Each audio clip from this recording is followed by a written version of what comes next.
ये कारण होई जिते तुही घर घर हो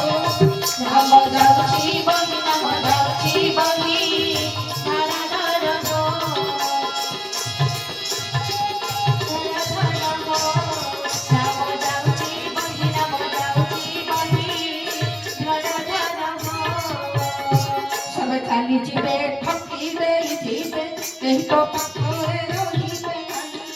नाम प्रभु तू बोले आपनारो नाम प्रभु तू बोले आपनारो ये धर्म पथ जाई उधार भाई घर घर हो नाम जाउची बही नाम जाउची बही घर घर हो नाम जाउची बही नाम जाउची बही घर घर हो बोले आनंद कंद सच्चिदानंद भगवान की जय हुड़ाहुड़ी साइड बोला आनंद हरि बोलो राजा दशरथ कांदे छुटे आहा करे हार घुनन प्राण पीड़िते तुम भविनु जियत बहुत दिन बीते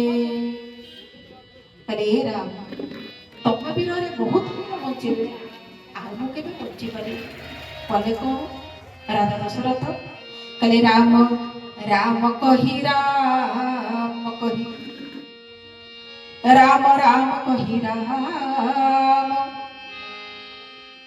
तन परिहरि रघुवर विरह ए राम गयो सुरधाम राजांकर महाप्रयाण प्रभुଙ୍କ ବିରହରେ प्रभुଙ୍କ ବିରହ ସହି ପାରିଲେନି ତାଲେ କେତେ ଥର କହିଲେ 6 ଥର ରାମ ରାମ ରାମ ରାମ ରାମ ରାମ ତାଲେ କାହିଁକି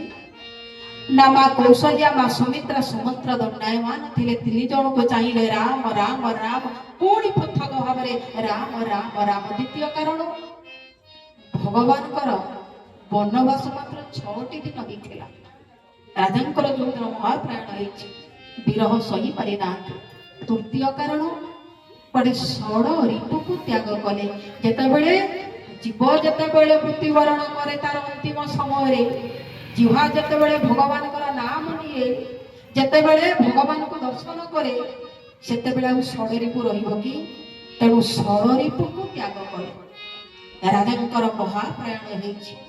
ଆବାଳ ବୃଦ୍ଧ ବନିତା ଆଜି ସମସ୍ତେ କାନ୍ଦୁଛନ୍ତି